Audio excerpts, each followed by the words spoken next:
दिया गृह मंत्री और प्रधानमंत्री को खत। दोस्तों, हाल ही में गृह मंत्री अमित शाह ने पार्लियामेंट के बीच कानूनों में कुछ बदलाव का प्रस्ताव पेश किया, जिसके बाद पूरे देश में हलचल मच गई, खासकर ड्राइवर कम्युनिटी में। जब सरकार ने इस लाइसेंस की अहमियत ना जानी तो आज हम अपने लाइसेंस इधर तोड़ रहे हैं सबके सामने। ये तोड़ दिया और हम गाड़ियों को छोड़ के अपने घर जा रहे हैं। ये भाई लाइसेंस तोड़ दिया इन सबन ने। मेरे को डिलीवरी नहीं करना है, मैं छोड़ के गाड़ी जा रहा हूँ। ये लाइसेंस है मेरा, ये मैं तोड़ रहा हूँ। ये लाइसेंस तोड़ दिया मैंने। आज इस नतीजे पर पहुँच चुके, इसलिए हमने आज से ये लाइसेंस फाड़ दिया। जी हां, देश भर से ऐसी वीडियोस आ रही हैं, खासकर ट्रांसपोर्ट जगत से जुड़े लोगों से, जहां ड्राइवर ट्रक छोड़ अपने घरों को जा रहे हैं, ये कहते हुए निकल रहे हैं कि भैया अब इस काम में कुछ नहीं बचा, अब तो बस मजदूरी कर लेंगे, रेडी फड़ी लगा लेंगे, सब्जी बेच लेंगे, लेकिन ड्राइवरी नहीं करेंगे। अपने घरे सब्जी बेच लेंगे, लेकिन जब तक ये कानून रहेगा, जब तक हम गाड़ी पे नहा सकते। घर में जाके हम लोग बकरी चराएंगे, खेत करेंगे, हाजिरा करेंगे, कोई काम करेंगे, मजदूरी करेंगे, वही हमारे लिए काफी है। हम गाड़ी नहीं चलाएंगे। अगर 10 लाख रुपए होते तो यहाँ ठेले पे हम गाड़ी कोते हैं, रोटी बोरे। भाई साहब घर जा रहा हूँ। क्यों? अरे भैया, इसमें 10 साल की सजा बोल रही, 7 लाख रुपया भरना पड़ेगा। 3 साल का लौंडा है, 3 साल का लौंडा 10 साल बाद तो हमको भी भूल जाएगा हमारा बाप कौन है। गाँव जा रहे हैं, चाबी आप दीजिएगा, हम काय के लिए देंगे। बोल देना यहीं से मैं जा रहा हूँ, ट्रेन पकड़ने। और आप भी भैया जा रहे हैं जा रहे क्या करेंगे भाई, 10 साल थोड़ी ना। आपका गाड़ी कहाँ खड़ी है? वो खड़ा है पंप में। अच्छा, लोड गाड़ी छोड़ के जाएंगे। क्या करेंगे भाई, 10 साल नहीं जेल काटेंगे। तो भाई ऐसे में तो गाड़ी अभी नहीं चलेगी। अभी यहाँ पे चले गए हम, 2-4 ड्राइवर गिने चुने बचे हुए हैं। जो भारत को रोटी खिला रहा है उसे ही भारत मारना चाहती है। 5 लाख रुपए जुर्माना, अगर जुर्माना 5 लाख रुपए ड्राइवर दे सकता है तो वो घर बैठ के भी खा सकता है, तो ट्रक ड्राइवरिंग करे ही क्यों? अगर से 10 साल का अगर सजा हुआ ड्राइवर के लिए, फिर गाड़ी क्या चलाएगा? इससे घर में नहीं रहेगा बैठा हुआ। आज जितनी गाड़ियां हैं उतने ड्राइवर नहीं है। 80% गाड़ियां बिना हेल्पर के चल रही है। फिर हमारा बैग उठाए और गाड़ी छोड़ के चले। अब ये इतने ड्राइवर है, सब गाड़ियां छोड़ के अपने अपने घर को जा रहे हैं, कोई गाड़ी नहीं चलाएगा। भाई, जो ये देश में जो काला कानून पास हुआ है ड्राइवर और कंडक्टरों का, सब ये काला कानून वापस ले जाए तो हम गाड़ी भरेंगे। नहीं तो कोई ड्राइवर के पास में 10 लाख रुपए और 10 साल की सजा भुगतने के लिए टाइम नहीं है। आखिर ऐसा क्या हो गया, चलिए आपको बताते हैं। दरअसल बीते दिनों पार्लियामेंट में गृह मंत्री अमित शाह ने एक प्रस्ताव पेश किया, जिसे अब पास भी कर दिया गया है। जी हां, इसमें बताया गया है कि जो पहले हिट एंड रन का केस था, जिसको लेकर 2 साल तक की सजा थी, उसमें अब 10 साल तक की सजा का प्रावधान कर दिया गया है और साथ ही साथ जुर्माना भी लगाया गया है। वैसे तो ये देश के सभी ड्राइवरों पर लागू होता है, चाहे वो कार वाले हों, चाहे ट्रक वाले हों या कोई भी। हिट एंड रन केस मरता हुआ छोड़कर कोई भाग जाता है तो इसके लिए हमने 10 साल की सजा का प्रावधान। हिट एंड रन केस में एक्सीडेंट के समय अगर कोई किसी को मरता हुआ मार कर छोड़ गया तो उसकी अब खैर नहीं, ऐसा इस कानून में प्रावधान है। जी हां, 10 साल तक की सजा का प्रावधान है। अभी हाल ही में हमने एक ब्रेकिंग न्यूज भी इस पर की थी, आप उसे विस्तार से देख सकते हैं। इस ब्रेकिंग न्यूज करने के बाद हमें तरह तरह के कमेंट्स आए हैं। जी हां, लगभग 4000 प्लस कमेंट, 12000 प्लस लाइक्स हमें मिले हैं। यानी कि इतने लोग इस खबर से जुड़े हुए हैं, एंगेज हो रहे हैं, यानी कि ये उनकी घबराहट दिखाता है। आप देख सकते हैं कमेंट सेक्शन तरह तरह के मिली जुली प्रतिक्रियाएं आई हैं, लेकिन लगभग या ज्यादातर ने यही डर जताया है कि अब ट्रांसपोर्ट जगत में ड्राइवरी करना खतरे से खाली नहीं है। जी हां, 10 साल तक की अगर सजा हो जाती है तो वो करेंगे क्या, उनका परिवार करेगा क्या, ऐसा डर है। दरअसल इस कानून में बहुत कुछ अभी भी क्लियर करने की जरूरत है कि ये 10 साल तक की सजा अगर है तो कैसे, क्या इसमें ड्राइवरों के बचने की कहीं कोई गुंजाइश है, कैसे वो अपने आप को बेगुनाह साबित करेंगे, ये सब सवाल भी उठ रहे हैं। मीडिया रिपोर्ट्स के अनुसार तरह तरह की खबरें छप रही हैं, उसमें एक्सपर्ट्स बता रहे हैं कि इसमें अभी भी ध्यान देने की जरूरत है, रिकंसीडर करने की जरूरत है। यह खबर ट्रक ड्राइवरों में आग की तरह फैल गई। तरह तरह की प्रतिक्रियाएं जब आने लगी तो संगठन भी आगे आया। जी हां, all India motor transport Congress भी आगे आया और उन्होंने ड्राइवरों की इस चिंता को कंसीडर किया, समझा और उसके बाद एक बड़ा कदम उठाया है। उन्होंने देश के गृह मंत्री और प्रधानमंत्री तक को खत लिख दिया। खत में ये लिखा कि भैया ये जो ड्रैकोनियन लॉ आपने निकाला है ये कहीं ना कहीं चिंता का विषय है, इस पर रिकंसिडरेशन होनी चाहिए, यानी कि दोबारा से एक बार सोच विचार होना चाहिए, क्योंकि इससे ट्रांसपोर्ट जगत से जुड़े लोगों पर बेहद प्रभाव पड़ने वाला है, खासकर ड्राइवरों पर। चलिए अब आपको दिखाते हैं या बताते हैं कि इस लेटर में उन्होंने क्या क्या लिखा है, आपके लिए ये जानना बेहद जरूरी है।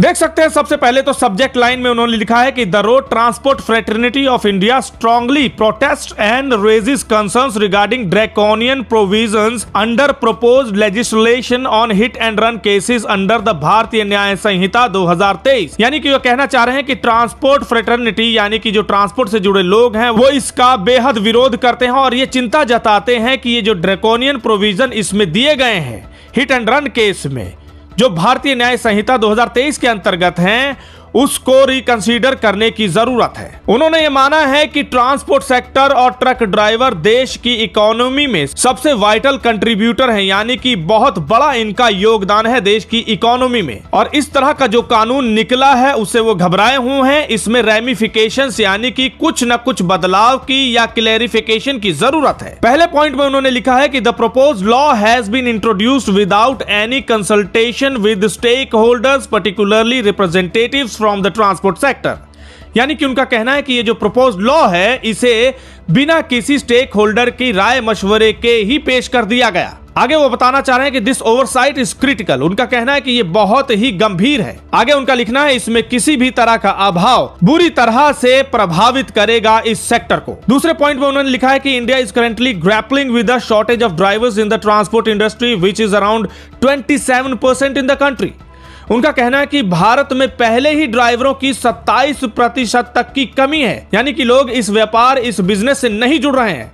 उसके बाद इस तरह की 10 साल की सजा का प्रावधान और भी खतरा पैदा कर रहा है, उन्हें डिस्करेज कर रहा है इस कम्युनिटी में या इस व्यापार में आने पर। आगे वो लिख रहे हैं कि इस तरह का डर और भय कहीं ना कहीं और शॉर्टेज पैदा कर देगा ड्राइवरों की इस देश में और सप्लाई चेन बुरी तरह से बाधित हो जाएगी। तीसरे पॉइंट में उन्होंने इस तरफ ध्यान दिलाया है कि एक्सीडेंट जब होता है तो किसी तरह का एक्सीडेंट इन्वेस्टिगेशन प्रोटोकॉल नहीं अपनाया जा रहा है देश में, यानी कि गंभीरता से कोई इन्वेस्टिगेशन नहीं की जाती और ये सभी ट्रक ड्राइवर जानते हैं, समझते हैं। आगे वो इस पॉइंट में लिख रहे हैं कि क्लैरिटी का होना बहुत जरूरी है, खासकर उन केसेस में जहां पर पीछे से गाड़ी आकर ट्रकों में टकरा जाती है छोटे वाहनों की। इससे यह होगा कि बिना किसी इन्वेस्टिगेशन के कहीं ना कहीं अनजस्ट यानी कि अन्याय बड़े वाहन चालकों के खिलाफ होगा। चौथे पॉइंट में उन्होंने इसको और विस्तार में लिखा है कि करंटली यानी कि अभी देश में सिर्फ और सिर्फ ये माना जाता है कि अगर कहीं कोई एक्सीडेंट हुआ है और किसी की बड़ी गाड़ी है तो वो ही दोषी है।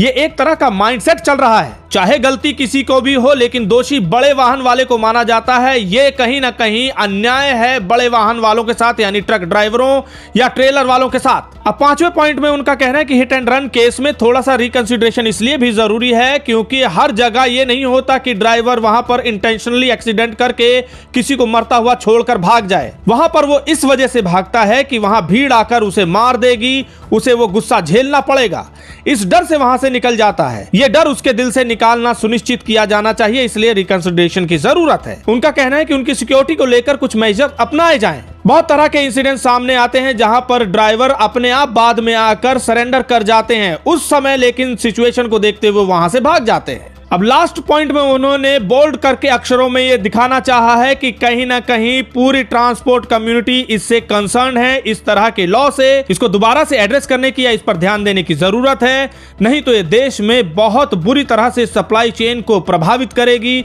उन्होंने आगे लिखा है the transport industry is a linchpin in the economic machinery and any disruption could have severe consequences. यही लिखना चाहा है कि ट्रांसपोर्ट इंडस्ट्री इस देश की इकोनॉमिक मशीनरी में बहुत बड़ा योगदान निभाती है और इस तरह के लॉ कहीं न कहीं डिसरप्शन यानी कि बाधा पैदा कर देगी इकोनॉमी को बढ़ने में। देश के गृह मंत्री और प्रधानमंत्री को तो ये लेटर भेजे गए हैं, साथ ही साथ लोकसभा और राज्यसभा के सभी सदस्यों को ये पत्र भेजे गए हैं कि इस ड्रैकोनियन प्रोविजन पर एक बार दोबारा से ध्यान देना चाहिए, रिकंसिडरेशन होनी चाहिए, या जो भी कमियां हैं या कोई भी सुझाव जो दिए जा रहे हैं उन पर विचार करें। इन्हीं सब को लेकर all India motor transport Congress के कोर कमेटी के चेयरमैन बाल मलकीत सिंह का क्या कहना है, आइए सुन लेते हैं। हिट एंड रन केस की जो सजा के कारण परिवहन उद्योग में और हमारे ड्राइवर भाइयों में बड़ा आक्रोश है, नाराजगी है, भय है, डर है और आज से ही इसकी चिंता हमें सताने लगी है।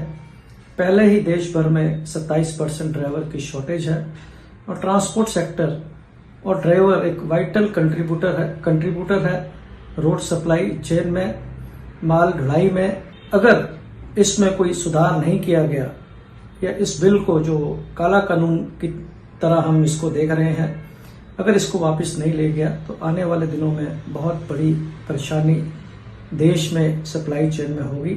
ऑल इंडिया मोटर ट्रांसपोर्ट ने कांग्रेस ने इसका संज्ञान लेते हुए प्रधानमंत्री नरेंद्र मोदी जी को और गृह मंत्री अमित शाह जी को और जितने मेंबर ऑफ पार्लियामेंट हैं लोकसभा के राज्यसभा के, इनको पत्र के द्वारा अपनी चिंताएं, रोड ट्रांसपोर्ट सेक्टर की चिंताएं अवगत कराई हैं। सुना आपने, उन्होंने भी यही सब बातें की हैं, यही डर जताया है या ड्राइवरों के डर को देखकर जो प्रतिक्रिया की है उसमें यही है कि इस पर दोबारा से रिकंसिडरेशन हो। सुझाव दिए हैं कि इस पर अमल किया जाए ताकि ड्राइवरों की चिंता कम हो सके। हमारे जो माननीय गृह मंत्री अमित शाह जी ने एक ऐसा काला कानून पारित करवाया है लोकसभा के अंदर, जिसके तहत हमारे ड्राइवर वर्ग बुरी तरह से घबराया हुआ है। तो बगैर जमीनी हकीकत के ये कानून पास किया गया है। इसे स्टेक होल्डर्स जो हमारे ट्रांसपोर्टर हैं उसे फेवर में नहीं लिया गया, उनसे कोई सलाह मशवरा नहीं किया गया, क्योंकि ऐसा कानून, काला कानून पास होने से पहले सलाह मशवरा जरूरी था ताकि हम अपनी समस्या मंत्री को बता सकते, लेकिन ऐसा नहीं हुआ। इससे पूरे देश के ड्राइवर घबराए हुए हैं, ट्रांसपोर्टरों को भी एक चिंता में डाल दिया गया है। पूरे देश भर से मुझे फोन भी आ रहे हैं। एक all India motor transport Congress के चेयरमैन होने के नाते मैं आपसे वादा करता हूं, विश्वास भी दिलवाता हूं कि हम सब मिलजुल के इस लड़ाई को लड़ेंगे। हालांकि देश के ड्राइवरों में बहुत बड़ा क्योस हो चुका है, इसको एक बार समझाए जाने की जरूरत है। ये जो पत्र भेजे गए हैं इसके बाद अपना कोई प्रतिनिधि निर्धारित करे जो इनकी क्वेरीज को सुलझाए, इनकी बात रख सके। इस वीडियो को देखने के बाद आपके क्या विचार हैं कमेंट सेक्शन में लिखकर जरूर बताइए। अगर आपने अभी तक हमारा यूट्यूब चैनल सब्सक्राइब नहीं किया है तो चैनल को सब्सक्राइब कर लें। फेसबुक और ट्विटर पर भी आप हमें फॉलो कर सकते हैं। ट्रांसपोर्ट टीवी देखने के लिए धन्यवाद।